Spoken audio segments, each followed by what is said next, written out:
Sa malalim na dilim ng gabi, sa gitna ng mga puno at halaman, may mga mahiwagang ilaw na biglang sumisikat at nawawala. Hindi sila bituin sa kalangitan, kundi mga nilalang na nagtatago ng kanilang sariling liwanag. Ano kaya ang kanilang sikreto? Bakit sila kumikislap?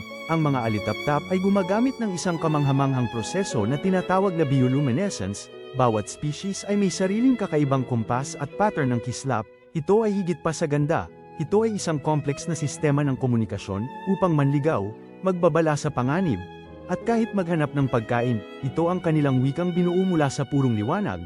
Ngunit ang kanilang mahiwagang sayaw ng liwanag ay unti-unting naglalaho. Ang lumalaganap na polusyon sa liwanag mula sa mga lungsod ay nakakasira sa kanilang abilidad na makipag-ugnayan, habang ang pagkasira ng kanilang natural na tirahan ay nagbabanta sa kanilang kaligtasan. Responsibilidad nating protektahan ang mga munting tagapagbigay ilaw na ito, upang ang susunod na henerasyon ay makasaksi pa rin sa kanilang nakamamanghang ganda at hiwaga. Panatilihin natin ang kanilang kinabukasan na kasing liwanag ng kanilang kislap.